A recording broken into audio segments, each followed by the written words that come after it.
یہ لوگ جو جذباتی ہوتے ہیں، میں آپ کو ایز اے ٹیچر بتاتا ہوں ایک پلیز پلیز. راز نہیں، ایک بڑی سادہ سا اصول. اگر کوئی اسٹوڈنٹ مجھ سے سوال پوچھتا ہے جس کا جواب مجھے آتا ہے، بڑی بدتمیزی سے پوچھتا ہے، میں کہوں گا بیٹے بات یہ ہے کہ اس کا یہ جواب ہے، بیکاز مجھے اس کا جواب آتا ہے.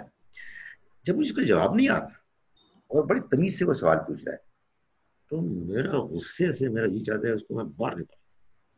تو ہمارے لوگوں کا یہ معاملہ ہے، ہمارے لوگوں کے پاس سوالوں کے جواب نہیں ہے، اس لیے وہ دھونس سے اس دین کو منواتے ہیں جس دین نے اپنے آپ کو منوایا تھا دلائل سے.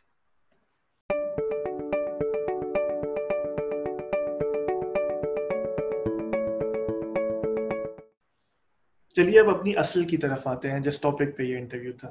آپ نے شروع میں کہا تھا کہ آپ کے پاس قرآنی کچھ آیات ہیں جس سے آپ ہمیں یہ سمجھائیں گے کہ بلاسفمی بحیثیت ایک قانون ایگزسٹ ہی نہیں کرتی. اگر آپ ان پہ کچھ روشنی ڈال سکیں. کوئی امکان نہیں ہے. دیکھیں، میں ایک بات تو یہ اصولی طور پر کرتا ہوں کہ قرآن مجید کی تفسیر قابل قبول نہیں ہے اگر وہ اس آیت سے ٹکراتی ہے. آیت کیا ہے؟ سورہ نساء ہے، سورہ نساء سورہ نمبر 4 ہے، اس کی آیت نمبر 82. اللہ تعالیٰ فرماتے ہیں وَلَوْ كَانَ مِنْ عِنْدِ غَيْرِ اللَّهِ، اگر یہ قرآن اللہ کے علاوہ کسی اور کی طرف سے ہوتا لَوَجَدُوا فِيهِ اخْتِلَافًا كَثِيرًا، تو وہ اس میں بہت اختلاف دیکھتے، بہت تضادات دیکھتے. قرآن میں کوئی تضاد نہیں ہے، اس لیے اللہ کی کتاب ہے. لیکن میں نے یہ آپ کو آیت پوری نہیں سنائی. آیت کا پہلا ٹکڑا پتہ ہے کہتا ہے بتائیے. افلا یتدبرون القرآن، کیا یہ قرآن پر غور نہیں کرتے؟ یعنی جب یہ قرآن پر غور کریں گے تو ان کو معلوم ہوگا کہ قرآن میں کوئی تضاد نہیں ہے. تو قرآن مجید کو جذبات کے ساتھ، غصے کے ساتھ نہیں پڑھنا چاہیے، عقل کے ساتھ پڑھنا چاہیے. جب آپ عقل کے ساتھ پڑھیں گے نا عباس اس قرآن کو، تو میں آپ کو بتا رہا ہوں کہ آپ کو اس میں کنٹرڈکشنز نظر آئیں گی اور آپ کہیں گے یار یہ کیا چکر ہے بھائی، اللہ تعالیٰ یہاں تو کچھ کہہ رہے تھے، پھر یہاں کچھ کہہ رہے ہیں. پھر آپ غور کریں گے اور کہیں گے اوہ یہ میری غلط فہمی تھی، بات واضح ہوگی. پھر آپ کو وہ اطمینان نصیب ہوگا کہ آپ کہیں گے کہ واقعی سبحان اللہ یہ اللہ کی کتاب ہے. تو قرآن اس طرح سے اپنے پڑھنے والوں کو اپنی بات کو ماننے کی دعوت دیتا ہے. میں آپ سے گزارش کرتا ہوں کہ قرآن مجید کو آپ کھولیں. مکی دور کی تو ایک آیت میں نے آپ کو سنا دی. مکی قرآن تو بھرا ہوا ہے بلیسفمی سے. لوگ، میں آپ کو اور آیات سناؤں تو آپ حیران رہ جائیں گے کہ قرآن یہ کیا کر رہا ہے کہ کفار کی، میں بتاؤں اس کی وجہ کیا ہے، اس کی وجہ آپ سمجھ لیں. یہ قرآن مجید کا کمال ہے اور یہ اللہ کی کتاب ہی کر سکتی ہے. میں اور آپ اگر اپنے مخالفین کو جب بیان کریں گے نا ان کی بات، ایسے توڑ مروڑ کے کریں گے کہ لوگ کہیں گے یار کتنی گھٹیا بات کر رہے ہیں. صبح و شام ہمارے یہاں لوگ یہی کچھ کرتے ہیں، سیاست میں بھی اور مذہب میں بھی. خدا تعالیٰ نے کفار کی بات اتنے زوردار طریقے سے خود ان کی زبانی بیان کی ہے تاکہ لوگ اس کو سنیں اور کہیں کہ یار ایسے بات تو بڑی غور طلب ہے، بات تو کچھ ہے.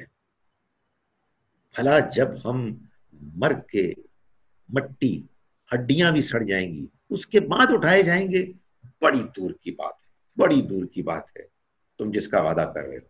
بس یہی دنیا ہے، اسی میں ہم پیدا ہوئے ہیں، اسی میں جیتے ہیں اور اسی میں مر جائیں گے. میں کہتا ہوں بہت زوردار طریقے. کیوں؟ تاکہ آپ کے اندر سیریس سوالات پیدا ہوں. آپ کہیں یار یہ بات ویسے بڑی غور طلب ہے، اور پھر آپ اس کا جواب سمجھیں. دیکھیں قرآن نے اپنے آپ کو بعض جگہوں پر رزق کہا ہے. رزق جیسے رزق ہوتا ہے نا کھانا پینا، تو کھانے پینے کا فائدہ آپ کو تبھی ہوگا جب آپ بھوکے ہوں گے. آپ کو بھوک ہی لگی ہوئی تو آپ کو کھانے میں کیا دلچسپی ہوگی. قرآن کی اور کوئی چیز جو آپ کو کنونس کرتی ہے اس کی بھوک سوال ہے، اس کی بھوک اعتراض ہے، اس کی بھوک آدمی کے اندر یہ پریشانی ہے کہ یار مجھے بات سمجھ میں نہیں آ رہی، مجھے بتائیں اس کا کیا جواب ہے. تو میں گزارش کرتا ہوں کہ قرآن مجید نے چنانچہ مکی دور میں تو بہت سی ایسی باتیں بیان کی کہ جن کو جب آدمی پڑھتا ہے تو کہتا ہے کہ یہ تو بہت سخت باتیں ہیں، ساحرون کذاب کو الفاظ کم کوئی معمولی الفاظ ہیں. لیکن میں اب مدنی دور کی آیات پیش کروں. فرق کیا ہے؟ مدینہ منورہ میں نبی اکرم صلی اللہ علیہ وسلم کو اقتدار حاصل ہو گیا تھا، اللہ کے قوانین وہاں نافذ ہونے شروع ہو گئے تھے.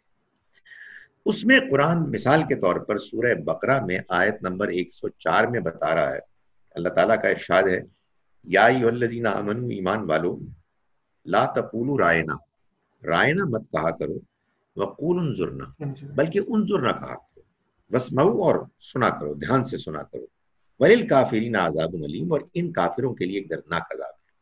یعنی ہوتا کیا تھا کہ یہ سورہ نساء سے بھی معلوم ہوتا ہے کہ وہ رائنا بولتے تھے عین کی زیر کو لمبا کر کے. کیوں؟ نبی اکرم صلی اللہ علیہ وسلم کو ٹیز کرنے کے لیے، نعوذ باللہ. کیونکہ بس تو ان کا چلتا نہیں تھا، دین کا نیریٹو غالب آ گیا تھا، اور منافقین اور یہودی بس بے بسی سے دیکھ رہے تھے. تو پھر وہ ہوتے ہیں نا جو لوگ گرے ہوئے کردار کے ہوتے ہیں، پھر وہ اپنے اندر کی بھڑاس نکالنے کے لیے کچھ اس طرح کی حرکتیں کرتے ہیں. تو وہ یہ کرتے تھے، اللہ تعالیٰ نے یہ بتایا. مگر اللہ تعالیٰ نے کیا ہدایت دی؟ دیکھیں، یہ جو مجالس ہوتی ہیں نا، جس میں کوئی شخص مثال کے طور پر کوئی گفتگو کر رہا ہے، آپ کو بات سمجھ میں نہیں آ رہی، تو آپ کہیں گے اردو میں مقرر، ذرا پھر سے فرمائیے، یا انگلش میں کہیں گے میں beg your pardon, could you kindly repeat. تو عربی میں اس طرح کے موقع کے لیے رائنا، آپ ہماری رعایت کیجئے، انظرنا، ہم پر نظر عنایت کیجئے، یہ دونوں ایکسپریشن ہیں. تو اللہ تعالیٰ نے کیا کیا؟ وہ منافق آ کے یہ گھٹیا حرکت کرتے تھے. کیا چیز روکتی تھی مدینے میں کہ اللہ تعالیٰ فرماتے کہ یہ منافق ہیں، ان کو پکڑو اور ان کا صفایا کر دو؟ نہیں. کیا خوبصورت بات کی، ایمان والو، رائنا کہنا ہی چھوڑ، بلکہ انظرنا. یعنی مطلب یہ ہے کہ نہ وہ لفظ بولنے کا اس کی ضرورت پیش آئے گی، اور نہ ہی یہ بدتمیزی کر سکیں گے. یہ ایک مقام ہے، ٹھیک ہے نا. میں وہی بات کہہ رہا ہوں کہ قرآن میں کنٹرڈکشن کوئی نہیں ہے، ورنہ اللہ تعالیٰ کو فرمانا چاہیے تھا کہ اے ایمان والو، کھڑے ہو جاؤ اور ان اشخاص کو پکڑو اور ان کو بھون دو. کیا خوبصورت بات کی ہے اس کے برعکس. نہیں، تم رائنا کہنے سن رہے ہیں آپ؟ دوسری بات سنیں، میں سن رہا ہوں. آیت سورہ نساء ہے، سورہ نمبر 4، آیت نمبر 140. اس میں اللہ تعالیٰ نے سورہ انعام جو مکی سورہ ہے اسی کا حوالہ دیتے ہوئے فرمایا کہ دیکھو، فَقَدْ نَزَّلَ عَلَيْكُمْ فِي الْكِتَابِ، ہم یہ کتاب میں پہلے ہی بات نازل کر چکے ہیں، ان اذا سمعتم آیات اللہ، کہ جب تم سنو اللہ کی آیات کو، یکفر بہا ویستہزأ بہا، کہ ان کا انکار کیا جا رہا ہے، ان کا استہزاء، مذاق اڑایا جا رہا ہے. اللہ کی آیات، اللہ کی کتاب، اور مجھے الاؤ می ٹو سے، اللہ کی آیات، اللہ کے پیغمبر، یہی تو ہے دین. یا اللہ کے پیغمبر ہے، اللہ کی کتاب ہے، ان کا مذاق اڑایا جا رہا ہے. فلا تقعدوا معهم، تو ان کے ساتھ مت بیٹھو، حتی یخوضوا فی حدیث غیری، جب تک کہ وہ کوئی اور گفتگو نہ شروع کر دیں. انکم اذا مثلہم، اگر تم مذاق اڑانے کے موقع پر ان کے ساتھ بیٹھے تو تم انہی جیسے مان لیے جاؤ گے. یہ بات کہی گئی. یعنی اتنا بیلنسڈ ہے یہ اللہ کی طرف سے رہنمائی کا معاملہ کہ تم نے بے غیرت نہیں ہونا. باپ کو کوئی گالی دے اور آپ وہاں بیٹھے اور ہنسی مذاق کریں، کیسے ہو سکتا ہے؟ وہاں اٹھ جائیں. بات بدل گئی ہے تو آپ واپس آ جائیں، اس لیے کہ ابھی ہمیں ان کو کمیونیکیٹ کرنا ہے، انہیں بات سمجھانی ہے. آگے آئیں. اس سے اگلی سورہ ہے سورہ مائدہ.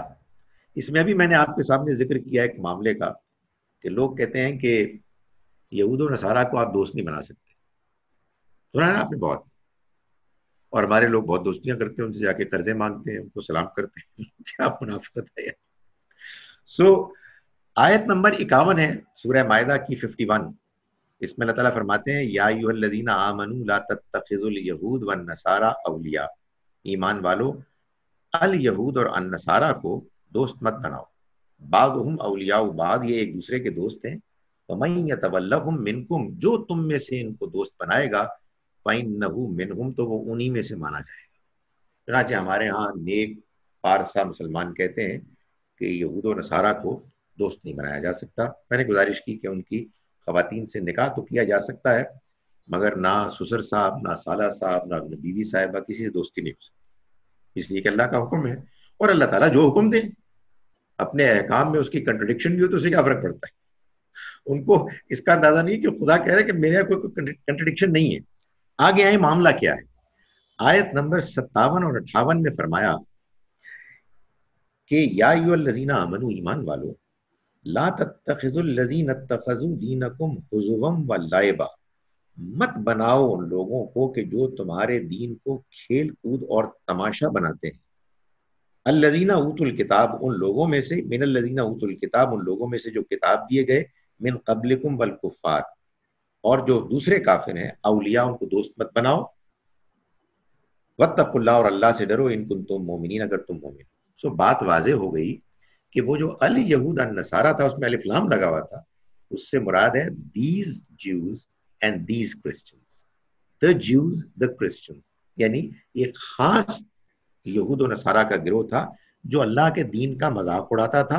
اللہ تعالیٰ نے مسلمانوں کو یہ ہدایت نہیں دی کہ تم ان کو مار دو، تم ان کا کچومر نکال دو، بلکہ یہ کہا گیا کہ ان سے دوستی رکھو. اور فرمایا وَإِذَا نَادَيْتُمْ إِلَى الصَّلَاةِ، یہ بتایا کہ جب تم نماز کے لیے بلاتے ہو نا ایک دوسرے کو، اتخذوها حزوا ولعبا، تو وہ اس آذان کا مذاق اڑاتے ہیں، اس کا کھیل کود تماشا بنا دیتے ہیں. ذالک بانہم قوم لا یعقلون، اس لیے کہ یہ وہ لوگ ہیں کہ جو عقل سے کام نہیں لیتے. ایک اور آیت کا میں حوالہ دیتا ہوں، اس کے بعد آپ پھر سے سوال کیجیے گا. یہ ہے سورہ منافقون، سورہ نمبر 63، جس میں اللہ تعالیٰ نے یہ بتایا ہے کہ جب مسلمان ایک موقع پر باہر نکلے مدینے سے کسی مارکے کے لیے، تو منافقین نے یہ تقریریں کی. سورہ نمبر 63 ہے، 63، اس کی آیت نمبر 8 میں اللہ تعالیٰ فرماتے ہیں یقولون، یہ کہتے ہیں یعنی منافق، لئن رجعنا الی المدینہ، جب ہم مدینے لوٹیں گے، لیخرجن الاعز منها الاذل، تو ان میں جو عزت والے ہیں وہ نکال دیں گے ان کو کہ جو ذلت والے. سمجھے آپ، یہ منافقین کہہ رہے ہیں مسلمانوں کے بارے میں، اور اس میں کون کون شامل ہے ابھی آپ خود جان سکتے ہیں. آپ فرمایا وللہ، اور خود اللہ تعالیٰ نے بتا دیا وللہ العزت، ان کو کہو کہ حقیقت یہ ہے کہ اللہ ہی کے لیے عزت ہے، ولی رسول ہی، اور اس کے رسول کے لیے، وللمومنین، اور اہل ایمان کے لیے، ولکن المنافقین لا یعلمون، مگر یہ منافق نہیں جانتے. یہ جواب دیا. یہاں جواب کہنا چاہیے تھا نا اللہ تعالیٰ کو، ان کو پکڑو اور مارو. یہ کم بخت ہوتے کون ہیں اس طرح کی باتیں کرنے والے؟ اے مسلمانوں، تمہارا ایمان کا جذبہ کہاں گیا؟ کہیں نہیں کہا. پورا قرآن آپ پڑھ لیں، آپ کو کہیں یہ بات نہیں کی گئی کہ جو لوگ گستاخی کر رہے ہیں، مذاق اڑا رہے ہیں، ان کو پکڑو اور ان کا خاتمہ کرو. 3 بنیادی نکات ہیں جو آپ کے نیریٹو کو کاؤنٹر کرنے کے لیے کھڑے ہیں. میں نے کافی ان پہ ریسرچ بھی کی، ہم ان پہ ایک ایک کر کے بات کرتے ہیں. آپ بتائیے، آپ نے جو تمام نیریٹو بیان کیا وہ نیگیٹ نہیں ہو جاتا رسول خدا کے اقدام سے کہ جب انہوں نے مسلمہ کذاب کو قتل کرنے کا حکم دیا؟ کیونکہ وہ بھی بلاسفمی تو کر رہا تھا، اس نے رسول خدا کے ہوتے ہوئے نبوت کا دعویٰ کیا. جی دیکھیں، میرے نیریٹو کا تو ستیہ ناس اس وقت ہوگا جب آپ میری پریزنٹیشن کی روشنی میں اس کو ختم کریں گے. میں نے تو آپ کو ایک ایسی بات کہہ دی ہے جس کے بعد آپ مجھ کو پکڑ ہی نہیں سکتے. اور وہ بات کیا ہے کہ بھائی، حدیث اور تاریخ قرآن اور سنت کا فٹ نوٹ ہے. تو آپ تو مجھ سے یہ پوچھئے کہ آپ مسلمہ کذاب کے قتل کو ذرا فٹ نوٹ بنا کے دکھائیں. تو آئیے میں آپ کو بنا کے دکھاتا ہوں. دیکھیے اب ہوا کیا. ہوا یہ کہ صرف مسلمہ کذاب نہیں ہے، ظاہر ہے آپ نے 3 نکات بتائے تو ابھی مسلمہ کذاب بھی ان میں سے نکلا ہے، کچھ اور بھی نکالیں گے آپ. تو میں آپ سے گزارش کرتا ہوں کہ ہوا کیا. محمد صلی اللہ علیہ وسلم اللہ کے رسول، یہ قرآن نے بتایا. اور قرآن نے، یار عباس آپ نے بھی پڑھا ہے قرآن، میں نے بھی پڑھا ہے، سب مسلمان پڑھتے ہیں، جگہ جگہ اللہ کے رسولوں کی داستانیں بیان کی. آپس کی بات ہے بھائی، اللہ کی کتاب میں بھائی نوح علیہ السلام کی سٹوری ایک مرتبہ بیان ہو جاتی، لوگ اعتراض کرتے ہیں. اب کوئی اعتراض کرے گا آپ اس کو بھی مار دیں. وہ بھائی صحیح اعتراض کرتے ہیں کہ بھائی اللہ کی کتاب میں نوح علیہ السلام کی سٹوری 15 مرتبہ کیوں ڈسکرائب ہوئی؟ لوط علیہ السلام کی سٹوری ایک مرتبہ ڈسکرائب ہو جاتی، کہیں لمبی بات ہو رہی ہے، کہیں چھوٹی بات ہو رہی ہے. وائی؟ You know why? اس قوم پر اللہ کا عذاب آنے والا تھا جس کو رسول اللہ صلی اللہ علیہ وسلم نے خطاب کیا، دعوت دی. ان کو بتایا جا رہا ہے کہ یہ آ جائے گا، پہلے بھی ہمارے رسولوں کی قوموں پر عذاب آیا ہے، بچ جاؤ، ایمان لے آؤ، توبہ کر لو ورنہ مارے جاؤ گے. تو یہ قرآن بار بار بتا رہا تھا. قرآن سے ایک اور بات بھی معلوم ہوتی ہے، یہ عذاب جو اللہ کا آتا ہے قوموں پر، یہ عذاب آتا ہے جب اللہ کے رسول ہجرت کرنے پر مجبور کر دیے جاتے ہیں، یعنی اس بستی کو چھوڑنے پر مجبور کر دیے جاتے ہیں جس بستی میں وہ اپنی قوم کے لوگوں کو دعوت دیتے ہیں. یہ قرآن سے نوح علیہ السلام، لوط علیہ السلام، دوسرے صالح علیہ السلام، ہود علیہ السلام، تمام پیغمبروں کی داستانوں سے یہ بات واضح ہے. میں نے گزارش کی قرآن کنسسٹنٹ ہے، اس میں کوئی تضاد نہیں. چنانچہ سورہ بنی اسرائیل میں اللہ تعالیٰ نے یہ بات بیان کی ہے کہ اے پیغمبر یہ آپ کی مخالفت کر رہے ہیں اور تلے ہوئے ہیں کہ یہ آپ کو یا تو قتل کر دیں یا آپ کو نکال دیں سرزمین سے، مگر یہ پھر اس کے بعد نہیں بچیں گے. پھر آگے کیا فرمایا؟ یہ اللہ کی سنت ہے، یہ اللہ کا طریقہ ہے، اور تم اللہ کے طریقے کو کبھی بدلتے ہوئے نہیں دیکھو. کیا کہ جب کوئی قوم اپنے رسول کو ان کی دعوت کے بعد اس بستی سے نکلنے پر مجبور کر دے کہ جس میں وہ رہتے تھے اور دعوت دیتے تھے، اس کے بعد اس قوم پر عذاب آیا ہی آیا، وہ اللہ کی طرف سے سینکشن ہو گیا. اب یہ اللہ کا فیصلہ ہے کہ عذاب فوراً آ جائے جیسے لوط علیہ السلام کی قوم پر آیا، یا اس میں کچھ ٹائم لگے. چنانچہ اللہ نے اپنی خاص حکمت کے تحت، اور وہ حکمت بھی سمجھ میں آتی ہے، ظاہر ہے اس کو بیان کرنے کا موقع نہیں ہے، اللہ تعالیٰ نے یہ کیا کہ نبی صلی اللہ علیہ وسلم کے ہجرت کے بعد دار الہجرت یعنی یثرب مدینہ منورہ میں مسلمانوں کو ایک موقع دیا کہ وہ اپنا ایک نظام قائم کریں. اس مدینہ منورہ کی آپ کہیے کہ ایک ریاست میں مسلمان جب آئے تو اس کے بعد اللہ کا وہ عذاب نازل ہوا 3 انسٹالمنٹس، 3 فیزز میں. پہلی فیز تھی غزوہ بدر 2 ہجری میں، 2 سال کے بعد. قرآن نے سورہ انفال میں یہ بتایا کہ اللہ کا عذاب ہے. غالباً آیت نمبر 14 ہے سورہ انفال کی، سورہ نمبر 8، کہ اللہ تعالیٰ فرماتے ہیں فلم تقتلوہم، آیت نمبر 17 ہے، فلم تقتلوہم، تم نے ان کو قتل نہیں کیا، ولکن اللہ قتلہم، بلکہ اللہ نے ان کو قتل کیا. وما رمیتا اذ رمیتا، حضور کو خطاب کر کے فرمایا کہ اے پیغمبر آپ نے کنکر نہیں مارے ان کو جب آپ نے کنکر پھینکے، ولکن اللہ رما، کہنے کا مقصد یہ ہے کہ اللہ کا عذاب. یہ وہ جنگ ہے جس میں، واحد جنگ دنیا کی جنگوں کی تاریخ میں جس میں سارے جرنیل مارے گئے، کوئی آرڈنری سپاہی نہیں مارا گیا. 70 سردار مارے گئے، ایک ڈر کے مارے آیا نہیں تھا، ابو لہب، اس کو ایسے اللہ تعالیٰ نے ختم کر دیا ایک بیماری کے ذریعے سے.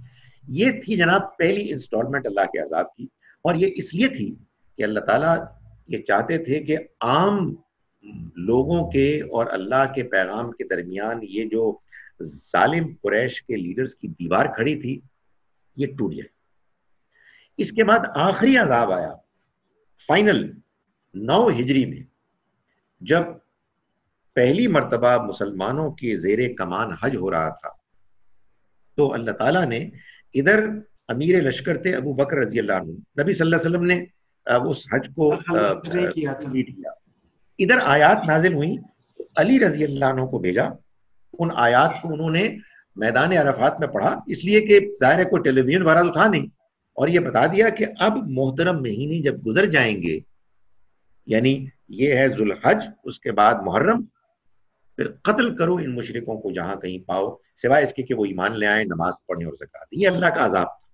سو 2 ہجری کو عذاب کا پہلی انسٹالمنٹ، 9 ہجری کو آخری انسٹالمنٹ۔ درمیان میں جو چیدہ چیدہ نمایاں لوگ تھے جنہوں نے گستاخی کی یا کچھ اور کیا، وہ بھی اسی سزا کے کا شکار ہو گئے۔ مسیلمہ کذاب تو بعد میں آیا جی، یعنی وہ تو ظاہر ہے کہ عذاب کا مستحق ہونا ہی تھا، اس لیے کہ 9 ہجری کے بعد تو اعلان ہو گیا تھا کہ اب اگر کوئی شخص انکار کرے گا تو اس کو مار دیا جائے گا۔ تو مسیلمہ کذاب تو خیر انکار سے بھی بہت آگے بڑھ گیا تھا۔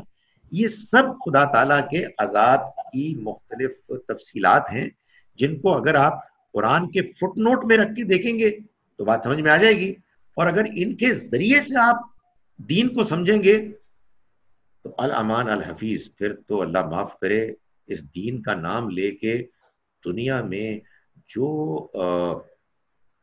دنگا فساد ہوگا، اور وہ ہم نے دیکھا اپنی آنکھوں سے، ہمارے ملک میں ہوا بھائی، وہ تو ہمیں ہوش اس وقت آیا کہ جب انہوں نے ہمارے بچوں کو مار دیا ہے، اور پھر وہ یہ باتیں کرتے تھے کہ وہ واقعات پیش کرتے تھے، وہ واقعات کہ جن کا تعلق خدا کے عذاب سے تھا، ان واقعات کو وہ جہاد فی سبیل اللہ کے لیے پیش کرتے تھے۔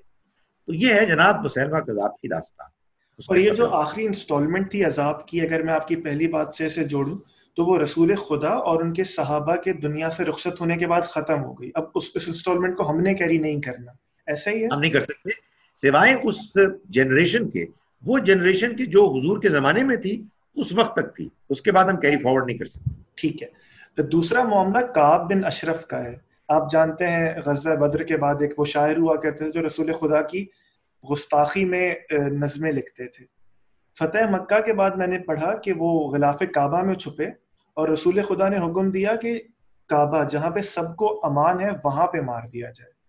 تو کیونکہ آپ 9 ہجری کی بات کر چکے ہیں، یہ معاملہ بھی پھر وہ آخری انسٹالمنٹ کی زد میں آئے گا؟ ایبسلوٹلی۔ یہ دیکھیں، آپ جب قرآن کی روشنی میں دیکھیں گے تو ہر چیز یہ قرآن کے فیصلے کے نفاذ کی تفصیلات ہیں۔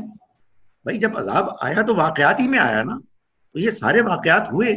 یہ بھی ہوا کہ کسی نے کہا جی میری لونڈی آپ کی شان میں گستاخی کرتی تھی اور پڑھتی تھی تو میں نے اس کو مار دیا، حضور نے فرمایا کہ تم پر کوئی مقدمہ نہیں چلے گا۔ بالکل ٹھیک ہے بھائی، جب خدا کا عذاب آئے گا تو خدا کا عذاب نافذ ہوگا نا۔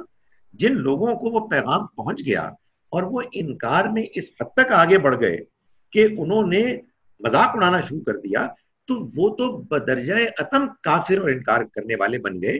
مگر یہ دین کا اصول نہیں ہے، یہ خدا کے عذاب کی امپلیمنٹیشن ہے۔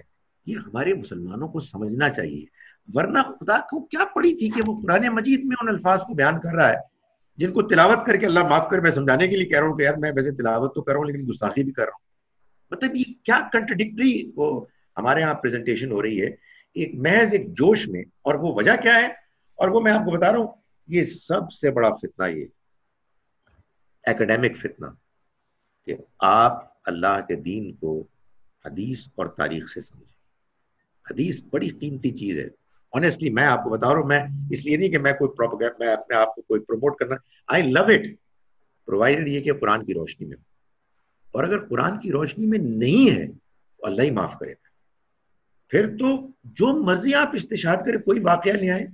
آپ وہ دیکھیں، آپ کو معلوم ہے وہ واقعہ بھی لوگ سناتے ہیں کہ ایک یہودی اور ایک منافق کے آپس میں، یقین کیجیے میرا اگلا سوال یہی تھا، جو تیسرا نقطہ تھا وہ یہی تھا۔ وہ جناب ان کا جھگڑا ہو گیا تو وہ پہلے گئے حضور کی عدالت میں، نبی صلی اللہ علیہ وسلم نے یہودی کے حق میں فیصلہ کر دیا، لوگ تو انصاف کرتے تھے۔ تو منافق نے محسوس کیا کہ یار عمر جو ہے بڑے دین اور مسلمانوں کے بارے میں غیرت مند ہیں، ان کے پاس چلتے ہیں۔ تو یہودی نے ان کو بتایا جی کہ یہ آپ کے پیغمبر فیصلہ کر چکے ہیں۔ ان کا اچھا پھر میں آتا ہوں۔ وہ آئے، انہوں نے تلوار نکالی اور ان کا خاتمہ کر دیا۔ اور اس کے بعد ایک آیت پیش کرتے ہیں کہ ان کے اس اقدام کے حق میں وہ آیت نازل ہو گئی، فلا وربک لا یؤمنون۔ اس آیت کو اگر آپ پڑھیں تو اس میں اس طرح کا کوئی واقعہ بیان ہی نہیں ہوا۔ واقعات آیت میں یہ ہونا چاہیے تھا کہ اگرچہ کہ اللہ کے پیغمبر کے ایک ساتھی نے ایک بندے کو قتل کر دیا ہے مگر وہ بے قصور ہے، ایسی کوئی بات ہی نہیں ہوئی. اور یہ حدیث کی جو کتابیں ہیں نا اس میں بھی درجات ہیں، نہایت کمزور حدیث ہے لیکن لوگوں کو اتنی پسند ہے کہ بار بار سناتے ہیں. تو میں یہ گزارش کرتا ہوں کہ آپ کے پروگرام کی وساطت سے، آپ کی وساطت سے آپ اس کو، میں کہتا ہوں کہ اپنا مشن بنائیں کہ لوگوں کو یہ سمجھائیں کہ دیکھو ایک قرآن ہے، ایک سنت ہے، ایک حدیث ہے.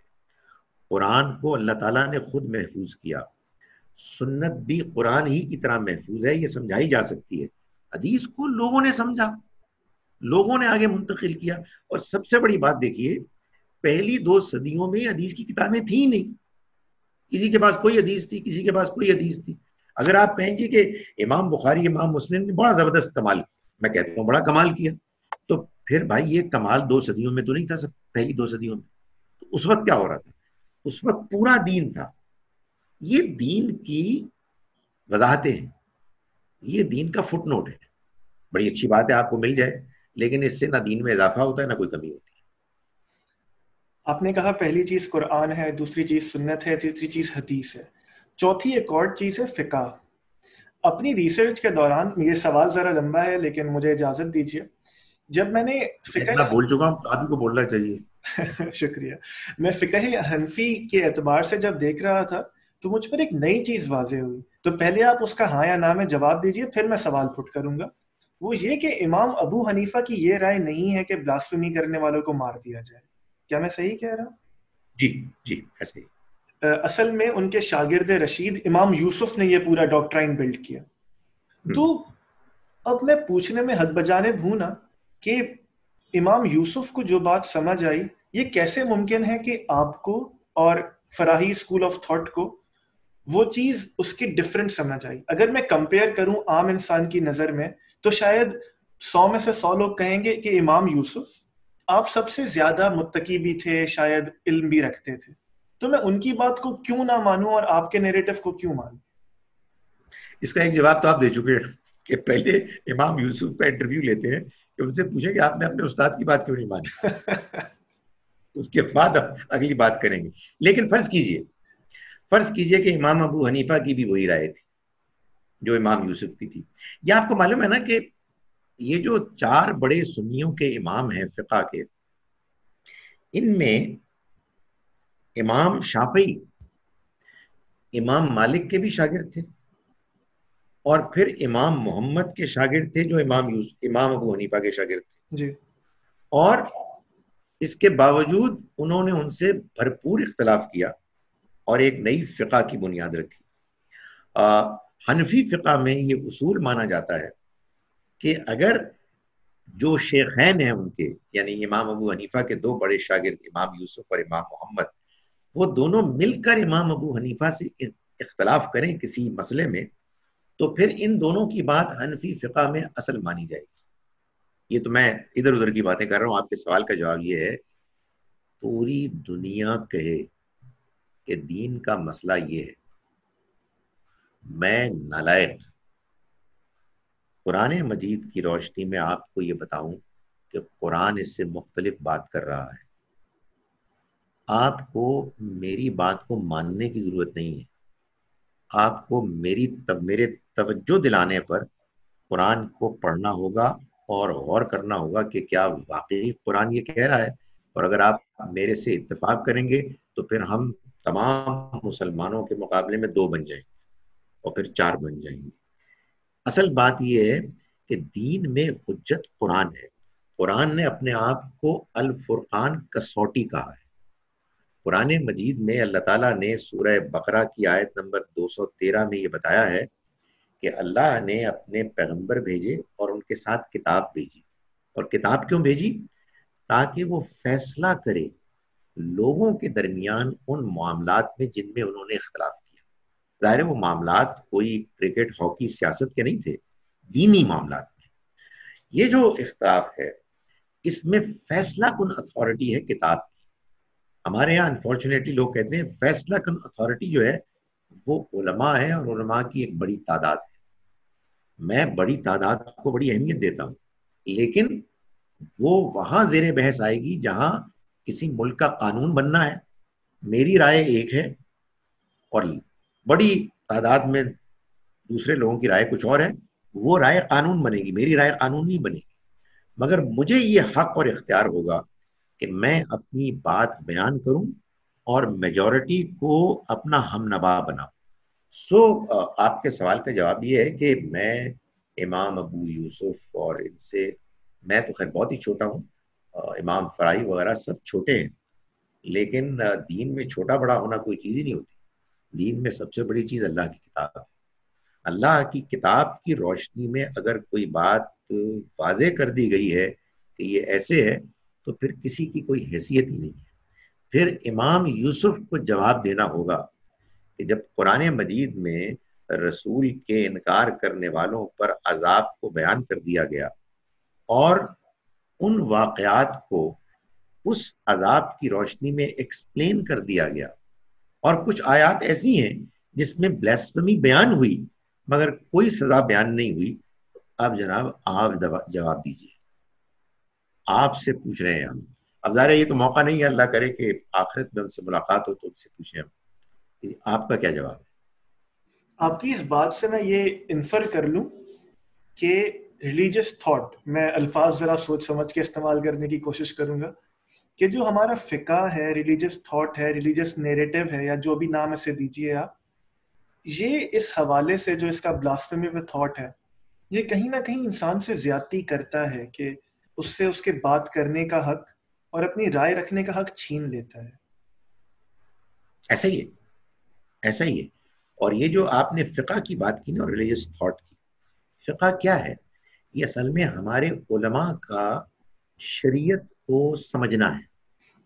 انہوں نے اس کو سمجھا، اس کے اصول طے کیے اور اپنے فیصلے، اپنی اوپینینز دی، کو فتوے کہتے ہیں. تو یہ فتوے، کسی کا کوئی فتویٰ ہے، کسی کا کوئی فتویٰ ہے، کوئی مسئلہ نہیں ہے. ظاہر ہے انسان جب بھی غور کریں گے ان کا آپس میں اختلاف تو ہوگا، اور ظاہر ہے کہ جب کوئی رائے غلط قائم ہو جائے گی تو اس میں پھر وہ ہوگا جو پرابلم آپ نے بیان کی کہ بعض زیادتیاں ہو جائیں گی، لوگوں کو سوچنے سے محروم کر دیا جائے گا. میں فقہ کا مخالف نہیں. فقہ بڑی نیچرل چیز ہے. جب بھی علماء غور کریں گے تو اوپینینز تو فارم کریں گے، اور بڑے آدمی کی اوپینین، امام ابو حنیفہ کی اوپینین لوگوں کو متاثر کرے گی. جو مسئلہ پیدا ہوا نا باز صاحب، وہ ہے فقہ نہیں ہے، وہ ہے تقلید. ہمارے ہاں یہ باقاعدہ فلسفہ نظریہ بن گیا کہ ہم لوگ بعد کے دور کے لوگ علم میں بھی اور تقوی میں بھی ان کے مقابلے میں بونے ہیں، اس لیے ہمیں ان کی اوپینینز کو آنکھیں بند کر کے فالو کرنا ہے، بغیر دلیل مانگے فالو کرنا ہے. یہ ہے سب سے بڑا ظلم. اگر آپ کے دین میں کریٹیکل تھنکنگ کا دروازہ کھلا رہتا، جس کو آپ اس وقت کھولنے کی کوشش کر رہے ہیں اور اللہ کرے کہ آپ کھول سکے، اگر یہ دروازہ کھلا رہتا تو کبھی یہ پرابلم نہ ہوتی. مجھے تو اصل میں جو سب سے بڑا جو تکلیف اور پریشانی ہے وہ یہ ہے کہ خدا تعالیٰ نے قرآن مجید میں ہم مسلمانوں کو یہ کہا ہے کہ ہم انصاف کریں. اور انصاف صرف کوئی جج ہی نہیں کرتا، انصاف آپ اوپینینز میں بھی کرتے ہیں. ہم ناانصافی کرتے ہیں، ہم ون سائیڈڈ اوپینین فارم کرتے ہیں، ہم متعصب ہیں، ہم تقلید کرتے ہیں. آپ دیکھیں تقلید جو ہے نا، اگر آپ اس کا مطلب سمجھیں تو یہ تعصب کو، غور نہ کرنے کو ایک باقاعدہ فارملائز کر انسٹیٹیوشنلائز کر دیا گیا. جی. اس کو باقاعدہ ایک سند دے دی گئی ہے کہ یہی صحیح طریقہ ہے، کہ آپ نے سوچنا ہی نہیں ہے. یہ تو یار بہت بڑا، سب سے بڑا میں سمجھتا ہوں جو مسئلہ ہے وہ یہ ہے. یہ جو بندے مارتے ہیں نا، یہ سب اس کے نتیجے میں. ایک مرتبہ انسان کی عقل کھول دیں اور میں مجاہدین سے بات کروں اور میں کہوں کہ یار بندے مارنا بعد میں، تمہارا رب اپنی کتاب میں کہتا ہے کہ اس کتاب میں کوئی کنٹرڈکشن نہیں ہے. تمہارا رب تمہاری کتاب میں کہتا ہے کہ تم ایک بندے کو مارو گے تو گویا کہ پوری انسانیت کو مار دو گے. اور تم جا کے بندے مار رہے ہو تو پہلے تم اپنا ایمان تو ٹھیک کرو, بندے بعد میں مار لینا. یعنی بات تو پہلے سمجھو کہ ادھر وہ کہہ رہے ہیں ایک بندہ مارنا پوری انسانیت کو مارنا ہے, اور تم کہہ رہے ہو اللہ کی راہ میں بندے ماریں گے. تو یہ اگر کنٹرڈکشن نہیں ہے تو بھائی کنٹرڈکشن کیا ہوتی ہے؟ لیکن یہ سب ہم اس سے گفتگو کر سکتے ہیں کہ جو اپنی عقل کو استعمال کرے. تو میں اس لیے کہتا ہوں کہ جو لوگ مذہبی جنونی ہوتے ہیں نا, ایکسٹریمسٹ ہوتے ہیں, ان کا سب سے بڑا حملہ انسانی عقل پر ہوتا ہے. اس کو سوچنے سے محروم کر دو, اور اس کا طریقہ کیا, ڈرا دو, خوف زدہ کر دو. تم نے اگر گستاخی کی تو تم تو مار دیے جاؤ گے. سوال کرنا بھی گستاخی ہے. تم مسلمان ہو, تم سوال کرتے ہو. ظاہر ہے میں آپ کو بتاؤں, بس یہ جو باتیں کرتے ہیں نا, مجھے بعض اوقات محسوس ہوتا ہے کہ قرآن نہیں پڑھتے.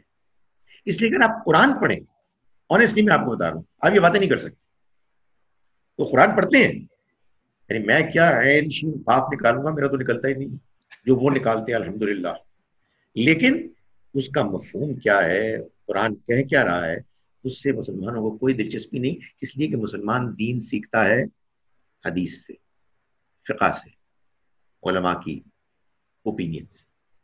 قرآن مجید ایک تلاوت کی کتاب ہے. میرے اسی زاویے میں دو سوال ہیں, اس کے بعد پھر ہم لاجیکل آرگومنٹس کی طرف جائیں گے جو آپ کے نیریٹو کو کاؤنٹر کرتی ہیں. یہ بتائیے کہ پھر فقہ کی نظر میں جب یہ کہا جاتا ہے کہ جو مذہب کو چھوڑ دے اس کو بھی مار دینا چاہیے, تو پھر یہ بھی ہم اس پہ تنقید کر سکتے ہیں اور اس کو کہہ سکتے ہیں کہ یہ صحیح نہیں ہے. تنقید کیا کر سکتے ہیں بھائی؟ قرآن مجید میں 2-3 جگہوں پہ ارتداد کا ذکر ہے, کہیں بھی یہ ذکر نہیں ہے کہ آپ بندے کو مار دیں. یہ بھی دیکھیں, میں آپ کو بتاؤں کہ اگر آپ ایک مرتبہ اس بات کو ایبزارب کر لینا, قانون رسالت, قانون اتمام حجت اور اللہ کا عذاب, سب چیزیں فٹ نوٹ میں فٹ بیٹھ جائیں گی.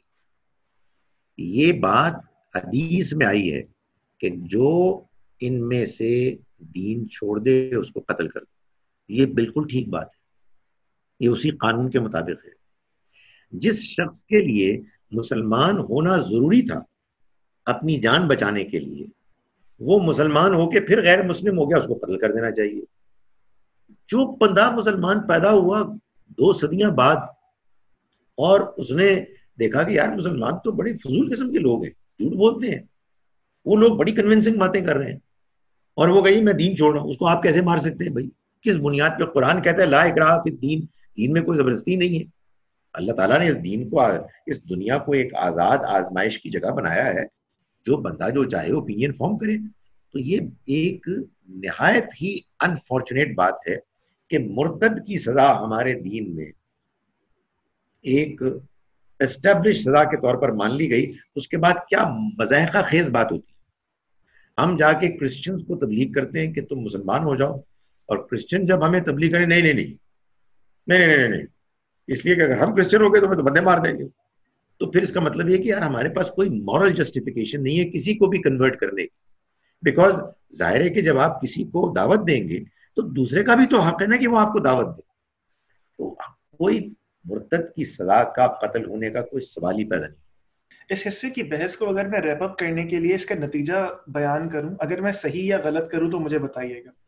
آپ نے اب تک یہ فرمایا کہ خدا کی سنت یہ ہے کہ جس بھی جگہ پر خدا کا رسول آتا ہے ان کے لیے قیامت اس دنیا میں برپا کر دی جاتی ہے.